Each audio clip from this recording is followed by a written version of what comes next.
రామం రామ రామేతి మధురం మధురాక్షరం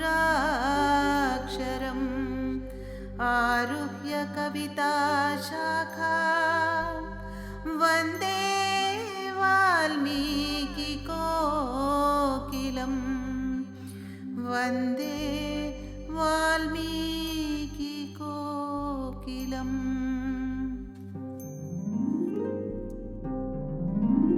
శ్రీరాముడి ధర్మపథం 4వ భాగం. వందే వాల్మీకి కోకిలం. వాల్మీకి ఆదికవి, కావ్యాలలోకెల్ల ప్రథమమైన శ్రీమద్ రామాయణ గ్రంథకర్త. వాల్మీకి శైలి కోకిలగానం. ఆ గానామృతపు అక్షర రూపమే రామాయణం. మానవుడి ధార్మిక జీవన విధానం ఎలా ఉండాలో నిష్కర్షగా చెప్పిన మహాకవి వాల్మీకి.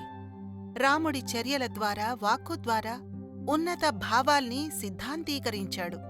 రామా అనే మంత్ర ప్రభావంతో గొడ్డలి వదిలి గంటం పట్టినవాడు వాల్మీకి. ఆదికావ్యం రామాయణమే కాదు, ఆదికవి వాల్మీకి కథ కూడా సన్మార్గ ప్రబోధదాయకమే. వాల్మీకి పూర్వచరిత్ర. వల్మీకం అంటే పుట్ట. పుట్టనుంచి బయటికి వచ్చాడు కనుక వాల్మీకి అయ్యాడు. దీన్ని ఆటవిక తత్వం నుంచి ఆర్యత్వంలోకి రూపాంతరం చెందటంగా భావించవచ్చు. ప్రచారంలో ఉన్న కథ ప్రకారం రత్నాకరుడు అనే బాలుడు ఇంటినుంచి తప్పిపోయి అడవిలో భిల్లుల మధ్య పెరిగాడు.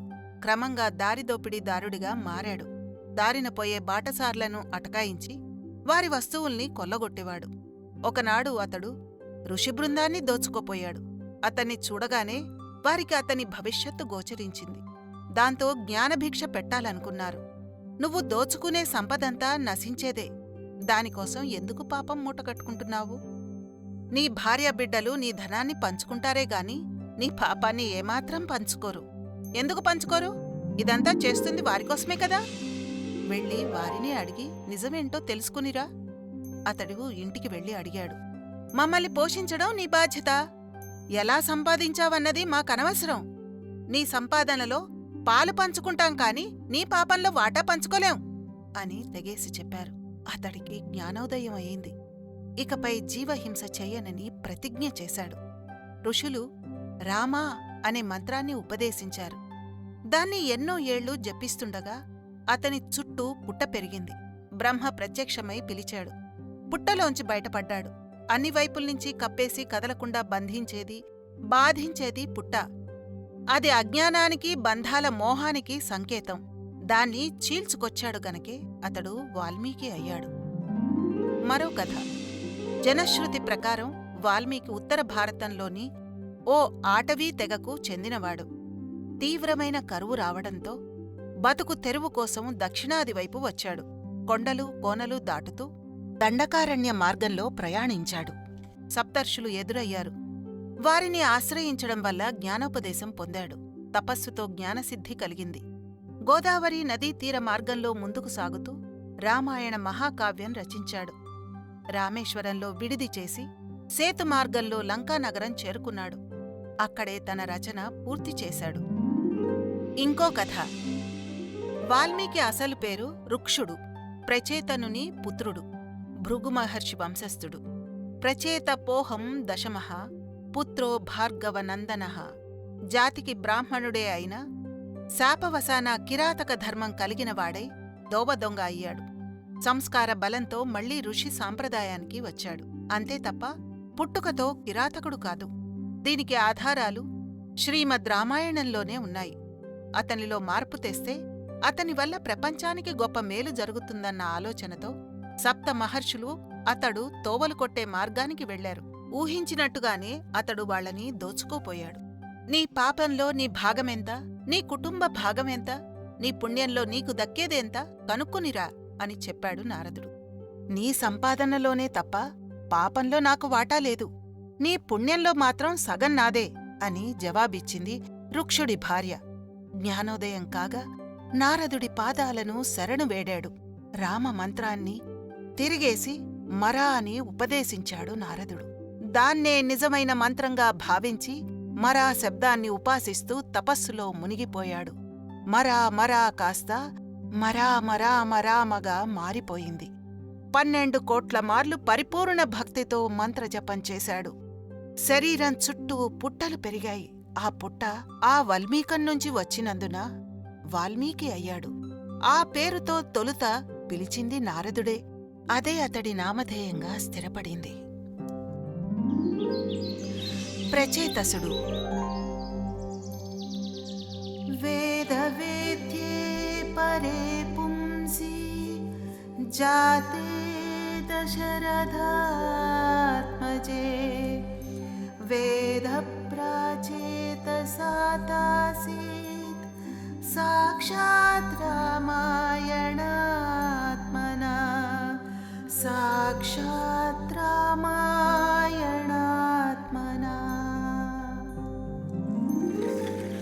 రామాయణం సాక్షాత్తు వేద సమానం. ప్రాచేతసుడు దీన్ని రచించాడని, వాల్మీకి పూర్వనామం ప్రాచేతసుడు అని కొందరు చెప్తారు.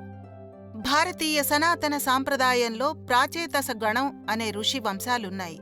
ప్రాచేతసుడు అంటే వరుణుడు తపస్సు చేసుకుంటున్న బోయవాడిపై ఏర్పడిన పుట్టలు వర్షధారల వల్ల తొలగి అతడు వెలుగులోకి రావడం వల్ల ప్రాచేతసుడు అయ్యాడని ఒక అభిప్రాయం. ఏది ఏమైనా రామాయణం వాల్మీకి విరచితం. వందే వాల్మీకి కోకిలం. రామాయణ బీజం. రాముని చరిత్రని కావ్యరూపంలో రచించమని బ్రహ్మ వాల్మీకి ఉపదేశించాడు. నారదుడు రామకథను క్లుప్తంగా చెప్పి లోకంలో అగ్రగణ్య గుణసంపద గల శ్రీరాముడి చరిత్రను కావ్యంగా రాయి అని మార్గనిర్దేశం చేశాడు. వాల్మీకి యోగ దృష్టితో రామ వృత్తాంతమంతా తెలుసుకుని రామాయణ కావ్యరచనకు పూనుకున్నాడు. సర్వమానవ జగత్కల్యాణానికి ఉపకరించే సద్గుణ సముపేతుడైన రాముడి దృక్పథాన్ని ఉదాత్త రీతిలో హృదయాకర్షక కథనంగా చెప్పాడు. లోకం ముందు తెరిచిన పుస్తకంలా విశ్వకావ్యంగా పంచిపెట్టాడు. శోకం శ్లోకమైంది. ఒకరోజు వాల్మీకి తన శిష్యుడు భరద్వాజునితో పాటు తమసా నదికి వెళ్లి స్నానసంధ్యలు ముగించుకొని తిరిగి వస్తున్నాడు. దారిలో ఒక చెట్టు మీద అన్యోన్యంగా కులుకుతున్న క్రౌంచ పక్షుల మిథునం కనిపించింది. ఇంతలో ఒక కిరాతకుడు తన బాణంతో మగపక్షిని నేలపడగొట్టాడు. నేలపై రక్తసిక్తమై పడి పొర్లుతున్న ఆ పక్షి భార్య అయిన ఆడ క్రౌంచ పక్షి అతి దీనంగా ఏడవసాగింది. ఆ క్రౌంచాంగన దుఃఖం వాల్మీకిని బాధించింది. ఆ పక్షిని రతికాలమందు చంపుట అధర్మం అనిపించింది. ఆ కిరాతకునిపై కోపం, క్రౌంచిపై కరుణ కలిగాయి. శోకం పొంగింది. అప్రయత్నంగా అతని నోటి వెంట ఒక శ్లోకం ఉరికింది. మానిషాద ప్రతిష్ఠాం త్వం మగమః శాశ్వతీ సమా యత్క్రౌంచ మిథునాదేక మవధీ కామమోహితం యత్క్రౌంచ మిథునాదేక మవధీ కామమోహితం.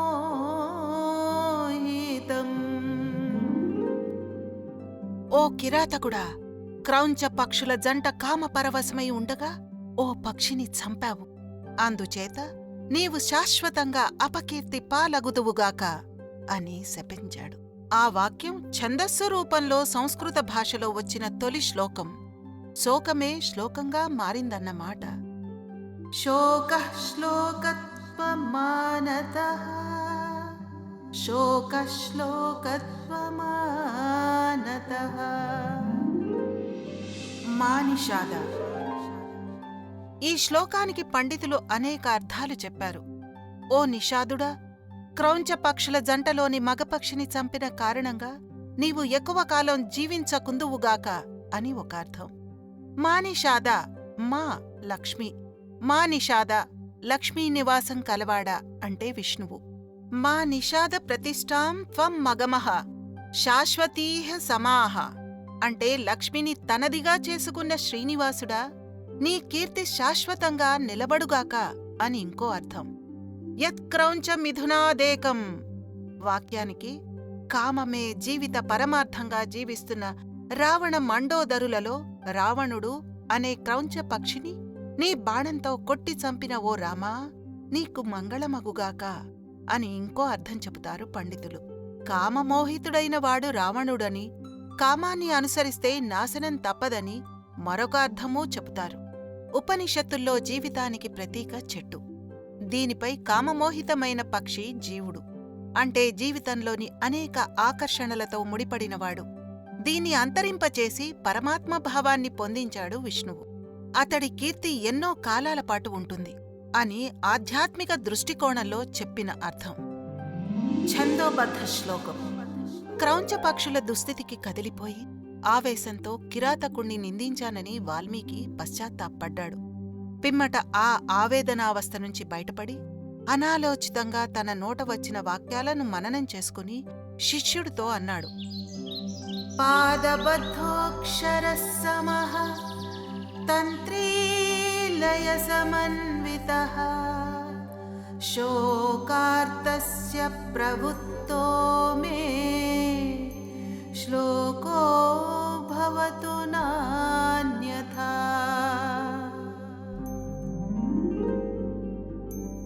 నేను పలికిన మాటల సమూహం సమానాక్షరాలు గల 4 పాదాలతో ఒప్పుతోంది.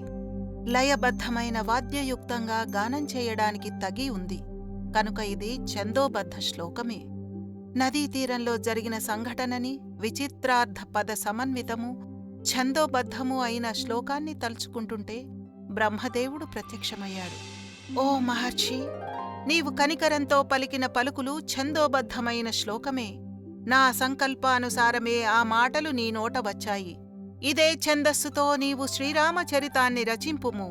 శ్రీరాముడు ధర్మాత్ముడు, కరుణాళువు, సకల సద్గుణాల రాసి, గొప్ప ప్రజ్ఞాశాలి, మేరునగధీరుడు అని లోకంలో ఖ్యాతిగాంచాడు. ఇహపర సాధనం జగత్కల్యాణదాయకమైన శ్రీరాముని చరిత్రను నారదుడు నీకు చెప్పిన విధంగా రచించుము అని ఉపదేశించాడు. ఆ ఉపదేశాన్ని ఆదేశంగా భావించి రామాయణ రచనకు శ్రీకారం చుట్టాడు మహర్షి వాల్మీకి. వ్యాకరణ విశేషాలు. ఆదికావ్యం రామాయణంలో ఉత్తమోత్తమ మహాకావ్య లక్షణాలు ఎన్నో ఉన్నాయి. ప్రతి శ్లోకం 4 పాదాలతో, ఒక్కొక్క పాదం సమానమైన అక్షరాలతో కూర్చబడింది. వీణపై కూర్చి గీతవాద్యాలతో పాడటానికి అనుకూలంగా ఉంది. మార్గదేశీ పద్ధతులనే 2 గాన పద్ధతుల్లో మార్గపద్ధతినే అవలంబించి గానం చేయబడింది. వాల్మీకి రామాయణ కావ్యాన్ని విశేష వృత్తాలతో, అర్థవంతమైన చక్కని పదాలతో, వేల కొలది శ్లోకాలతో మనోహరంగా రచించాడు. కావ్యమంతా ఇంచుమించుగా అనుష్టప్పు ఛందస్సులోనే రచిస్తూ అధ్యాయం ముగిసినప్పుడు ప్రత్యేకమైన ఛందస్సు అంటే ఉదాహరణకి పుష్పితాగ్రం వాడటం వాల్మీకి రచనా వైచిత్రి అంటారు వ్యాకరణ పండితులు. రామాయణంలోని సమాసాలు, సంధులు శాస్త్రానుకూలాలై చక్కగా కుదిరాయి. రసస్ఫోరకాలై మాధుర్య గుణంతో అర్థవంతమైన వాక్యాలతో రచించబడింది. పదం, శబ్దం, భావం, గమనం, గమకం అన్నీ శిఖరస్థాయిలో కనిపిస్తాయి. సర్గ మొదట్లో, చివర్లో మొదట చెప్పిన కథనే సంగ్రహంగా తిరిగి చెప్పడం వాల్మీకి రచనా వైచిత్రి. ఈ శైలి తర్వాతి కాలంలో కాళిదాసు, భవభూతి వంటి మహాకవులను ప్రభావితం చేసింది. రాముని చరితాన్ని మనోజ్ఞ శబ్దాలంకారాలతో, శోభలతో లోక కళ్యాణానికై అద్భుతంగా, రసవత్తరంగా రచించాడు వాల్మీకి మహర్షి. ఔషధ విశేషాలు. రామాయణంలో వాల్మీకి మహర్షి వివిధ పూల మొక్కల్ని, ఫల వృక్షాలని, జంతువుల్ని విస్తారంగా వివరించాడు. అంతేకాదు, ఔషధాల గురించి ఎన్నో అద్భుత విషయాలు పేర్కొన్నాడు. లక్ష్మణుడు మూర్ఛపోయినప్పుడు హిమాలయాల్లోని ఓషధి పర్వతంపై దక్షిణ శిఖరంలో విశల్యకరిణి, సువర్ణకరిణి, సంజీవిని, సంధానకరిణి అనే పరమ ఔషధాలను తెప్పించమంటాడు సుశేషణుడు. వీటిలో విశల్యకరిణి శరీరంలో నాటుకున్న బాణాల గాయాలను మాన్పుతుంది. సువర్ణకరిణి శరీర కాంతిని సహజ స్థితికి తెస్తుంది. సంజీవిని స్పృహలోకి తెచ్చి చైతన్యాన్ని కలిగిస్తుంది. సంధానకరిణి విరిగిన ఎముకలను అతికిస్తుంది. ఇవి వాల్మీకి గల వైద్య వృక్ష శాస్త్రాల పరిజ్ఞానాన్ని వెల్లడిస్తున్నాయి. సర్వశాస్త్ర కోవిదుడు. వాల్మీకి అనేక శాస్త్రాలలో పాండిత్యం ఉంది. ముహూర్త నిర్ణయం తెలుసు. కనుకే ఇటు రామ పట్టాభిషేకానికి అటు యుద్ధయాత్రకు ముహూర్తం నిర్ణయింపచేశాడు. సీతను అపహరించిన ముహూర్తం విందము కనుక అప్పుడు పోయిన ధనం యజమానికి తిరిగి లభిస్తుందని జటాయువు చేత చెప్పించాడు. వాస్తుశాస్త్రం తెలుసు కనుకే పర్ణశాల నిర్మాణంలోనూ వాస్తుపూజ గురించి ఎన్నో వివరాలు పేర్కొన్నాడు. పిండ ప్రదానాదులు ఎరుగును. రాముడి చేత తండ్రికి జటాయువుకి పిండతర్పణాదులు చేయించాడు. స్వప్నశాస్త్రం తెలుసుననడానికి భరతుడు త్రిజటల స్వప్న ఉదాంతాలే నిదర్శనం. భౌగోళిక స్వరూపం చక్కగా తెలుసు కనుకే సుగ్రీవుడు ద్వారా 4 దిక్కుల్లో ఏ ఏ రాజ్యాలు నదులు విశేషాలు ఉన్నాయో సవివరంగా వివరించాడు. శ్రీమద్ రామాయణం. వాల్మీకి తపప్రభావం చేత రామాదులకు సంబంధించిన సమస్త విషయాలు తెలుసుకుని రామాయణాన్ని రచించాడు. రామాయణ ఆవిర్భావానికి గల నేపథ్యం కారుణ్యం. వాల్మీకి హృదయంలో ఉప్పొంగిన కారుణ్య సాగరమే ఈ మహాకావ్యానికి నాంది. రఘువంశోత్తముడైన శ్రీరాముని చరితను, దశకంఠుడైన రావణుని వధను ఇందులో వర్ణించాడు.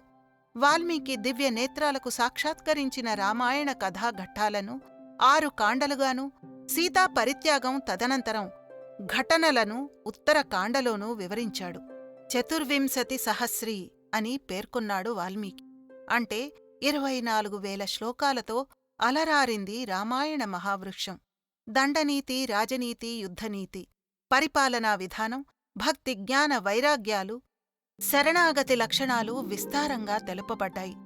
ఐహిక, ఆముష్మిక ఫలప్రదమైనట్లు సముద్రంలో రత్నంలా, ఆకాశంలో నక్షత్రంలా విశిష్టమైందిగా రామచరిత్ర లిఖించబడింది. రామాయణం జగన్మోహనంగా, జగద్ధితంగా గానం చేయబడింది.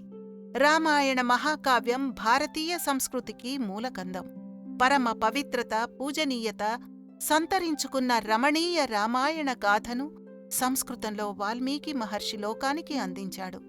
రామాయణం ఆదికావ్యం. వాల్మీకి ఆదికవిగా వినుతికెక్కారు.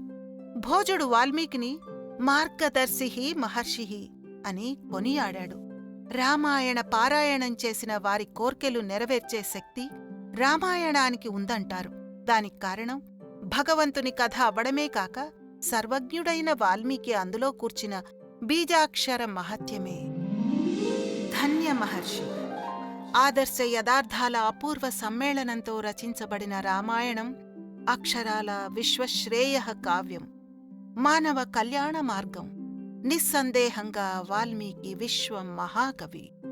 ప్రజావాక్య పరిపాలన కోసం రాముడు పరిత్యజించిన సీతమ్మకి తన ఆశ్రమంలో ఆశ్రయం ఇచ్చి ఆమెకు సీతారాముల సంతానమైన కుశలవులకు ఆలంబన అయిన ధన్యాత్ముడు వాల్మీకి.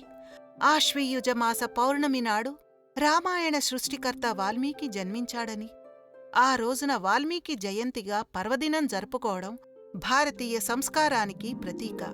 ఉత్తర భారతదేశంలో తులసీదాసు రామాయణం ప్రమాణంగా భావించినా తెలుగువారికి మాత్రం వాల్మీకి రామాయణమే ప్రామాణికం. కవితా వృక్షపు కొమ్మమీద కూర్చుని రామామృత చిగుళ్ళు మెక్కి రామరామా అని మధురంగా కూసే కోయిల వాల్మీకి మహర్షి. కూజంతం రామ రామేతి మధురం మధురాక్షరం ఆరుహ్య కవితా శాఖా వందే వాల్మీకి కోకిలం వందే